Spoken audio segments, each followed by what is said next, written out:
What's up, my name is TechNobo here for Troubleshoot and welcome back to another video. In this quick video, I'll be showing you how to fix this DLL missing error that you could be receiving whenever you're trying to fire up a game or a program or do something specific on your computer. If you see this error, don't worry, nothing bad is happening. All that's gone wrong is that your computer's missing a specific DLL file or it's become corrupt or unreachable for some other reason. These files are needed as they contain bits of code that programs use. Without them, they can't function properly. And these DLL files are distributed by Microsoft themselves through official installers. So if you've come across a video telling you to download DLLs, you definitely shouldn't follow them. You should always get the official installer from the official source to get the DLLs in them. Anyways, with that warning out of the way, let's go ahead and download the installer to fix this error. I'll open up the link in a browser. You'll find it in the description down below.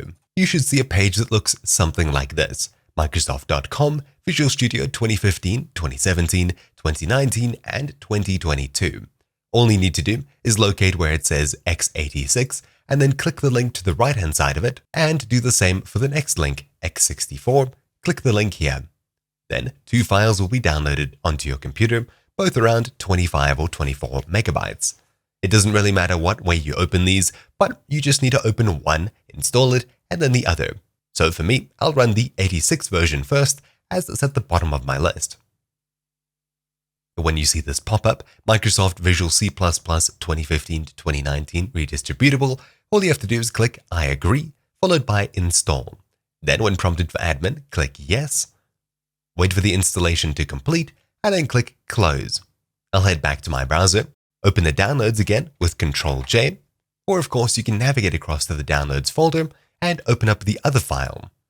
In my case, the 64-bit version. Simply agree once again, install, click yes when prompted for admin, wait for the installation to complete, and then click close.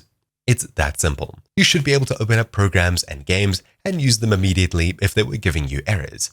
However, if you're still receiving an error, try rebooting your computer and then try the applications once more. If you're still receiving errors, hit the Start button on your keyboard, then we'll be searching for CMD. Right-click Command Prompt, and then click Run as Administrator. Click Yes when prompted for admin, and inside of this window over here, type in sfc/scan now, one word. Hit Enter, and Windows will begin to check through its own files for any issues and errors. If it encounters a broken file, something that's missing, etc., it'll be downloaded from Microsoft's official website or brought from elsewhere on your computer to repair the missing files, folders, etc. At the end of this process, you'll be told if it's successful or not. And there we go. You can see mine ran properly without finding any issues. However, if it found issues, it'll tell you here and tell you if it repaired them. This DLL file is usually sent around with programs and installed with them. It'll be placed in the same directory as where the game is located or program is located. It is of course also included with Windows by default, hence we did sfc scan now. If the program you're trying to launch still doesn't work properly at this point, you can try manually copying the file from the Windows directory into the game or programs directory and then testing it that way.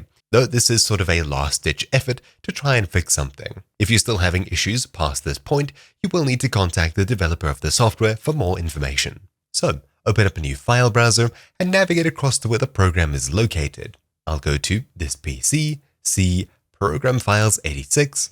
Now, as an example, I've pulled up a program here. This is Microsoft Edge, and it doesn't have any of these files to begin with, but it's a good place to host an example. I'll put the programs folder across to the side. This could be a game folder, Steam, or any other program on your computer. Then I'll open up a new file browser, and on this one, we'll navigate across to this PC, C, Windows, and then we'll open up System32. Inside of System32, you'll need to scroll down and find Down Level, then we'll open this up, and inside of here, you'll see a ton of api-ms-win files that we can simply copy from here into our application folder, continue if prompted, and there we go. If you're told that you're overwriting files, don't worry, click OK and continue. Now, of course, this isn't the best solution to this, but more often than not, this will work properly.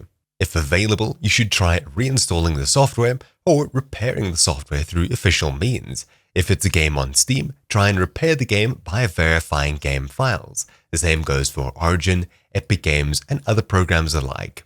Anyways, That's about it for this quick guide. Thank you all for watching. My name's been Techno here for Troubleshoot, and I'll see you all next time. Ciao!